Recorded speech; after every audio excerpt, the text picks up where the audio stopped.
In this video, I tell you what is digital well-being on your phone and how you can use it. So let's get started.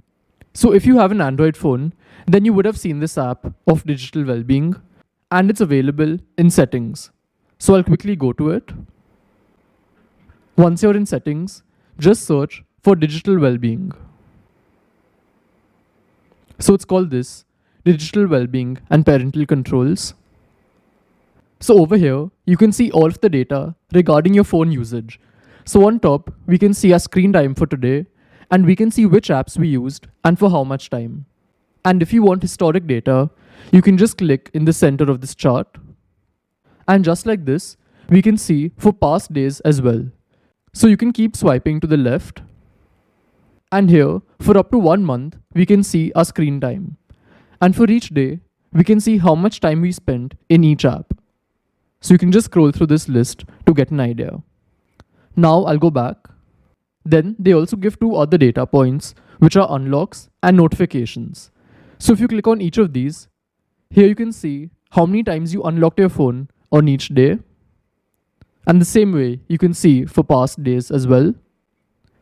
And by clicking on notifications, if you scroll down, you can see which app sent you how many notifications. Then scroll down. Then the next thing you can do is see app-wise activity. So if you click on this, then here just select an app, let's say Instagram. And this takes us to the next thing we can do, which is setting up an app timer. So if you scroll down, you'll see this option, app timer. Currently, there's no timer.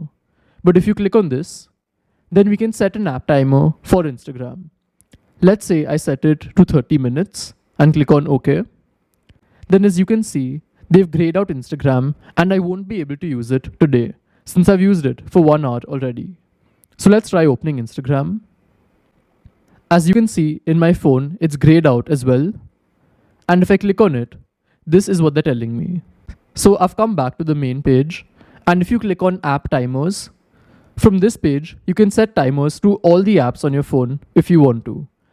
And if you want to modify or delete a timer, then just click on this button on the right. Then here I can delete or change the timer if I want to. Then they have some more modes which you can go through, and these are mainly for productivity and staying away from your phone. So the first option is bedtime mode, and it does exactly what it says. So if you set this up, then there are some settings which will only kick in during this mode. So I'll quickly show you. You can decide if you want to enable Do Not Disturb. After that, we can manually set a time from here, or we can automatically turn it on when we're charging our phone. Then if you click on Customize below, here are a few settings which you can change. So if you click on Screen Options at bedtime, then these are all of the settings that will kick in during bedtime mode, and you can enable or disable whichever ones you want. Then the next option is Focus. So in this, you can hide distracting apps and switch off the notifications for that period. So just click on this. Here, we first have to select distracting apps. So I've put WhatsApp for now. Then to set a schedule, click on the first option. And the same way as bedtime mode, we can put a start and end time.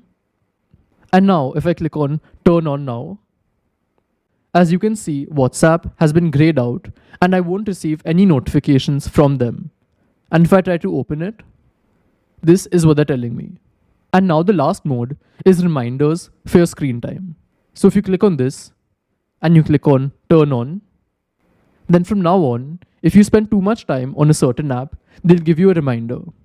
And one last option you should know is this one, to show icon in the app list.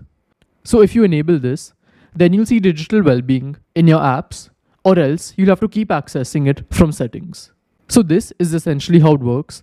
And if you want to know how to set up parental controls, you can check out this video. Goodbye.